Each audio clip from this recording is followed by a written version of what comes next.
And if you are one of the Korean military leaders, or if you were even Korean president, what would you do, or what would you say to President Trump or Trump administration? Yep. So I think there's two things if I were on the South Korea side negotiating back with President Trump. So Koreans are kind of worried that President Trump is going to pull the troops from Korea if we don't pay enough share. Do you think that is really going to happen? Because this has been really making headlines on the news. All the mainstream media have been kind of like deceiving our people by saying that Trump will pull the troops out of Korea and he hates Korea. Do you think that's true? I think, Mina, that Trump likes saying things that are flamboyant and grandiose to nudge the other side in the negotiation closer to what they should be doing according to his opinion. General John Teichert. Mina, I am so thrilled that you asked me to join you. Thanks for having me. I almost called your last name T-shirt, but... Don't do that, please. That's the worst way you could pronounce my name. Teichert, you nailed it the first time. Awesome. So could you briefly please introduce yourself a little bit to our audiences who may not be familiar with what you do or who you are? Absolutely. So actually, Mina, you and I met one another at a Lunar New Year celebration a few months ago in Montgomery County. At that time, I was a U.S. Senate candidate here in the great state of Maryland. But if you go back much further than that, I served my adult life in the United States Air Force as a fighter pilot and a test pilot. I served alongside of an amazing wife of 26 years, Melanie. We've got 3 great kids that also want to serve their country. And I ended my career in leadership positions. I led Joint Base Andrews here outside of Washington, D.C.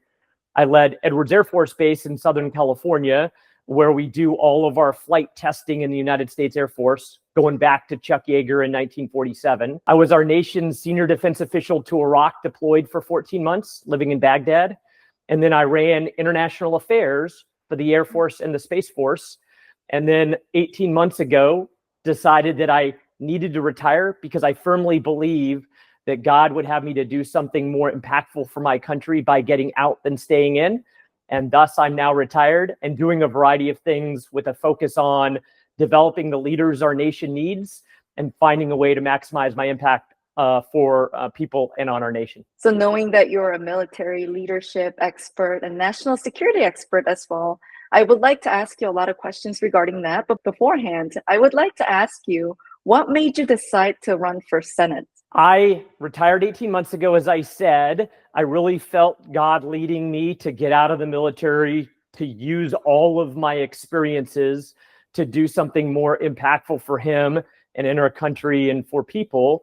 And as I got out and was really praying about it and seeking what it was that I could do in this first part of the second half of my life, I came to the conclusion that a statewide federal office like United States Senate was the best match of my background and experiences and passion to serve the people of Maryland at the federal government level. And so it was very much God directing me in this way. And the 4.5 months that I spent on the campaign trail until Governor Hogan jumped into the race on the filing deadline was amazing as I crisscrossed the state and tried to meet as many of the 6.2 million Marylanders as possible. Wow. So how was it? What was it like to be on the campaign trail? Yeah, it's a lot like the leadership experience that I had. And the thing that surprised me most, Mina, was how much I enjoyed it. And I think it goes back to the idea that I love people. I love listening to and understanding the problems that people face, and then trying to come up with ways to solve those things that are most important to them. And so as I went from far west in Garrett County to far southeast in Somerset County and everything in between, I loved meeting people and trying to figure out the best way to help them live better lives filled with opportunity and meaning and purpose. And it really was a massively rewarding experience. And like I said, I have another 30 good years left of service to my country. And this is a great first start into whatever it is that God would have me to do next. What were some of the problems that people had? The biggest 4 issues that are in different orders for different people were always the economy, education, public safety, and border and national security. And when it comes down to it, people want to live their lives and be able to afford groceries and gas. They want safe neighborhoods for their families. They want good schools for their kids. And they want America to have the level of power that allows us to meet our objectives and interests around the world. And as I talked to people, those four issues kept coming up, and they kept having real problems with the way this state have handled those specific areas for decades and decades. And I firmly believe they're bursting with frustration and begging for change. And I believe that I had a solution in each of those areas that could make their lives better. So Maryland is known to be a blue state. It's a liberal state. And by knowing that, we might think that a lot of people don't go in hand with the agenda that you would provide. So what were their reactions when you heard about your agenda? Based on what you just said, a lot of people wanted some change in the region, but is that really true? Are people really changing? Mina, that's a great question. And yeah, I started my campaign with the general election in mind, because at the time, no one else was in the campaign that was going to be a threat in the primary. Now, when Governor Hogan jumped in, that's a different story, but that was right at the end. But I was going to places like churches in inner city Baltimore, or I was going to chambers of commerce or doing ride-alongs with sheriff deputies, traveling all around the state. And the thing that struck me is, as I talked about those big four issues, economy, public safety, education, and border and national security, that I resonated with people. And the types of topics we talked about were things that they saw were important to them. And often 10 to 15 minutes into the conversation, someone would ask, "What party are you from?" And I would say Republican. And there would be this moment of cognitive dissonance where people realized they always voted for someone with a D next to their name. But the way I connected with them on those four issues was something that caused them to question, maybe they were actually conservatives, they just didn't know it yet. And they appreciated the fact that I was there talking to them, and more importantly, listening to them. They want to be listened to and considered, and then for someone to act on the problems that they raise.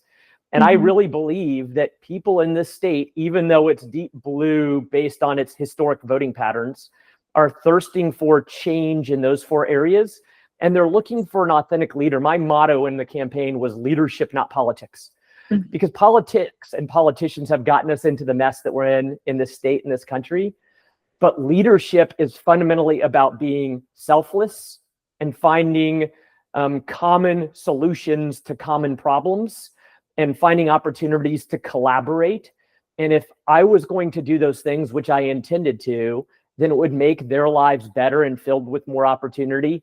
And they believed me when I said that.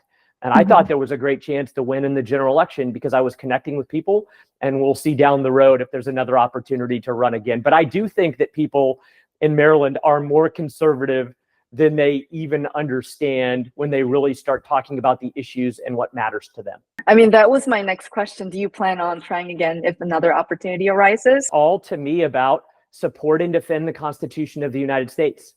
When I first took that oath of office in ROTC at MIT in Cambridge, Massachusetts, I meant it for a lifetime. I also happened to take that oath alongside of a very cute other ROTC cadet that's now been my wife for 26 years. She served in the Air Force. Now she teaches chemistry at the Naval Academy. And like I said, our three kids all intend to serve our country as well. And so I got out to find a better way to support and defend the Constitution of the United States. I'm not quite sure what path that's going to take me on yet, but I could see me pursuing other forms of elected public office down the road if God gives me the green light. I think human beings are the same. People are searching for somebody to genuinely care about them or to love them. So how do you feel about the state of the military in America right now? I'm concerned, Mina, not about our capability. I think we have an amazing capability in our military, but I'm worried about under the Biden administration, our national strategy says that our goal is integrated deterrence. And deterrence means that you convince an adversary to not do the things that you don't want them to do because they perceive that you've got capability and will to stop them. And the American military is massively capable. But I'm worried by demonstrating weakness around the world like we've seen in the last 3 years, that those authoritarian regimes, whether in the Western Pacific or Middle East or Eastern Europe or South America, are enticed by that weakness, and it makes them more likely to do the things we don't want them to do, not because we don't have the capability to stop them, but because they don't believe we have the will to stop them. Wow. So what do you think about the US supplying arms to the Ukraine, helping other nations on top of their own agenda that's going on in the country? The United States, alongside of our allies and partners at the end of World War II, created this amazing international environment that has been free, open, prosperous, and secure, and that has massively benefited humanity, but also disproportionately in a positive way benefited the United States. And we have a real, true interest serving alongside of our allies and partners in maintaining that international world order, especially in light of adversaries in various parts of the world that would love to tear it down and to reshape that international environment in their own image. And you mentioned specifically Ukraine. I think that you can trace Putin's decision to go into Ukraine to two different examples of American weakness. Number one, our feckless withdrawal from Afghanistan that was completely unnecessary. And number two, when President Biden said that we would support Ukraine against Russia, but we wouldn't actively get involved against Russia. I actually believe we shouldn't actively get involved, but the more you say things like that, the more likely it is that you give the green light to an authoritarian regime. And so Ukraine is actually President Biden's war. And now it is very right, for a variety of reasons, to do what we can to support them as they defend a free nation against an authoritarian regime that would love to erode the freedoms there and the freedoms around the world. And then I always say, China's watching. And so if we keep demonstrating weakness, then it makes it more likely that Xi Jinping is going to wake up one morning and believe that he can make a move against Taiwan, and either we don't have the capability or the will to stop them. And we see when America disengages from the world, it makes it more and more dangerous for everybody, and it harms our interests. And the national security strategy wisely says that our greatest unique American advantage is this broad and trusting network of allies and partners we've enjoyed for decades and decades. And so in order to deter, we need to serve alongside of them in all corners of the world, and that will keep the bad guys at bay. My next question was about China, but more related to Korea. I'm sure you're familiar with North Korea and South Korea and all the relationships in East Asia. Obviously, Korea is geographically partnering up kind of with China as well. And we have North Korea on top of our nation, and we are kind of in a dangerous position. And with America being our ally, we are really enjoying our freedom from adopting constitution and freedom values from America. But a lot of Korean people these days are deceived by the media in saying that we should partner up with China instead of America. So from your perspective, what should Koreans think in terms of China becoming the threatening power against America, and how that would affect the world equally? So that is a brilliant, challenging question, but let me start with a couple of thoughts. Number one, we are so proud to have South Korea as our long-term treaty ally. We have several treaty allies in the Western Pacific, and South Korea has been one for so many years, and we are blessed by that allyship and partnership. Number two, not only have I had an opportunity to travel as a U.S. representative leading international affairs for the Air Force and the Space Force to South Korea, but I also, when I commanded Joint Base Andrews, got to greet your president in 2017, as he arrived in the United States at Joint Base Andrews. I have a particular affinity to South Korea, and you all live in the world's most dangerous neighborhood, because you have North Korea to the north, you have China dominating that region. And what I would say to the South Korean people is, number one, we've got an amazing long-term friendship. Don't turn your back on that. And we must not, on our side, turn our back on that. But as we've seen Chinese aggressive action in the last 4, 5, or 6 years, we see that they desire to dominate and subjugate that entire region. And we see what they did to Hong Kong. We see genocide of the Uyghurs in Western China. We see aggressive activity throughout the South China Sea. We already know, based on their doctrine and their actions, that they would love to subjugate in whatever way possible South Korea. That is the opposite of what the United States has done to create an international world order that has allowed South Korea to thrive and to flourish as one of the world's biggest economies and most successful nations in the last several decades. That is what the United States has to offer. We don't subjugate anybody. We support a world environment that benefits all of humanity. And that is the opposite of what China would do if they gain dominance in their region of the world. So one of the big threats for Koreans for having those kind of thoughts is the fact that President Trump has been proposing and requiring Korea to pay more defense fees. And a lot of Korean people are actually very upset about it. What do you think about Korea having to pay more defense fees to the United States?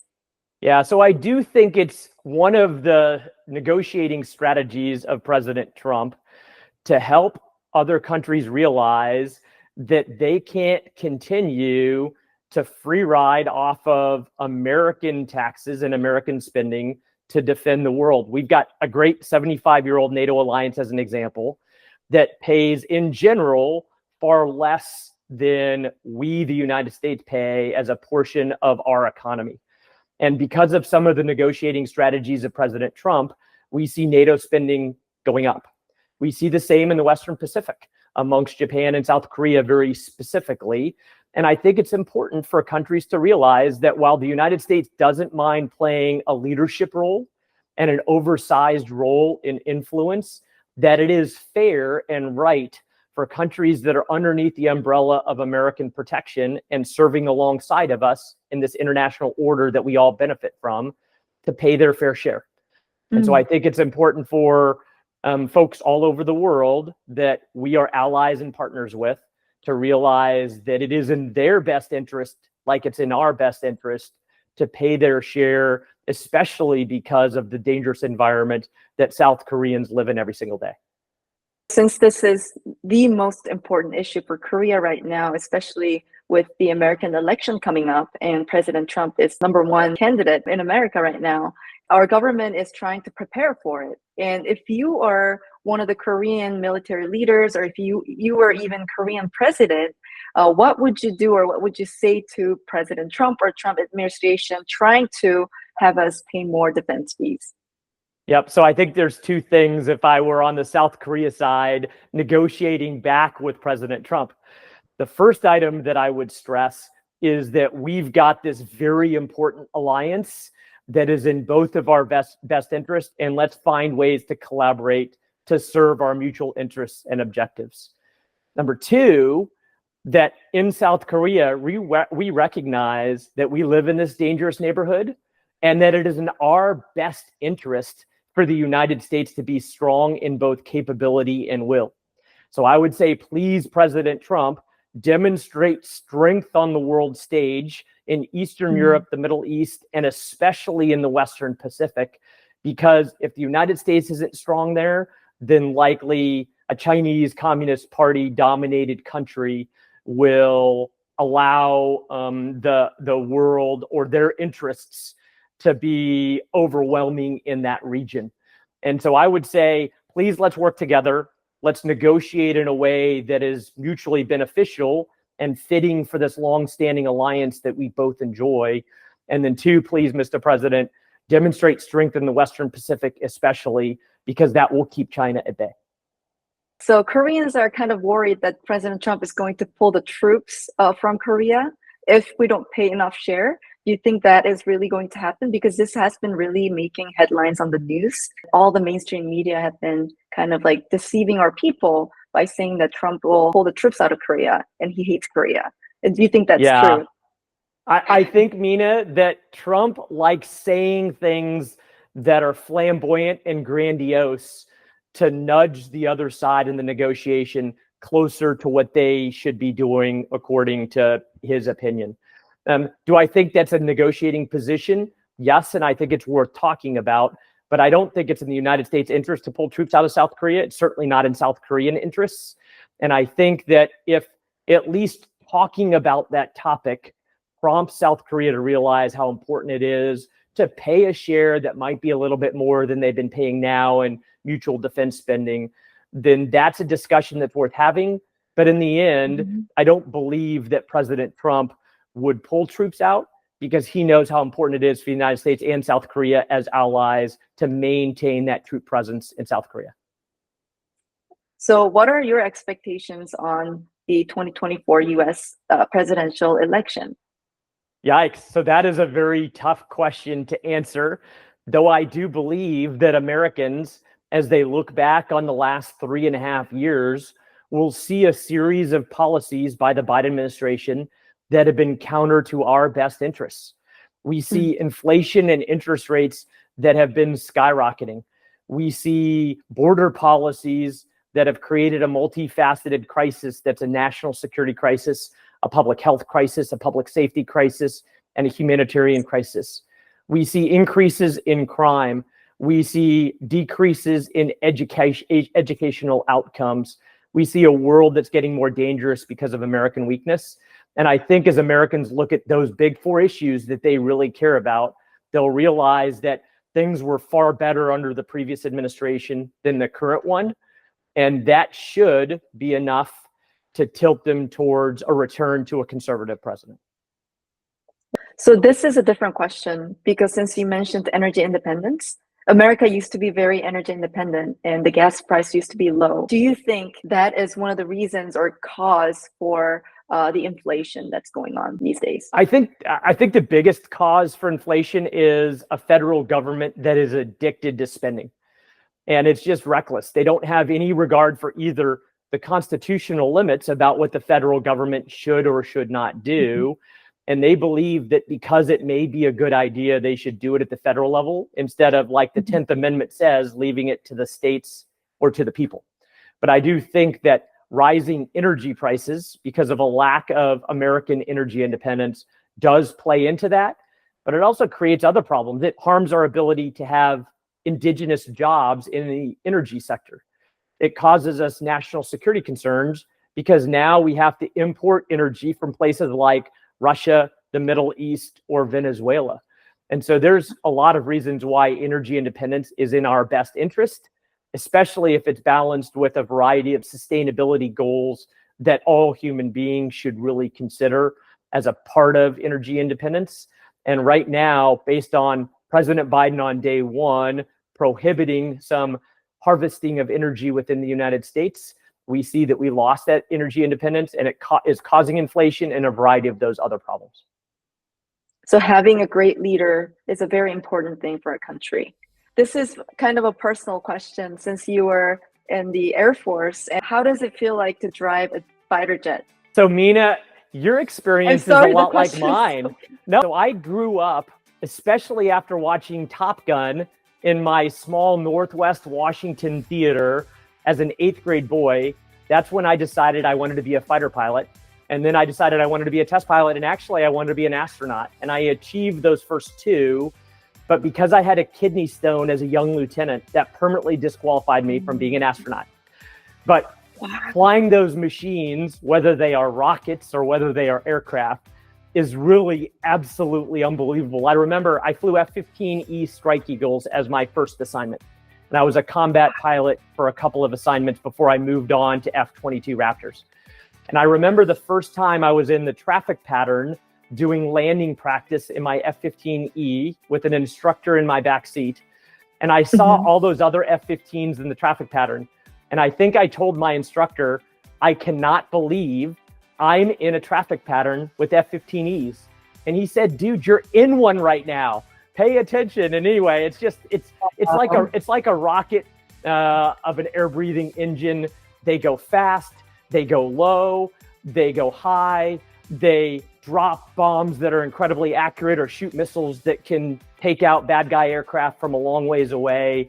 They are amazing fighting machines. And I do know that our friendship with South Korea allows us a lot of common aircraft that we both fly. I know that F-35s are in South Korea. I know F-16s are in South Korea. But those machines, regardless of the flag that is painted on the tail, are absolutely incredible machines, and they do great work for our nations.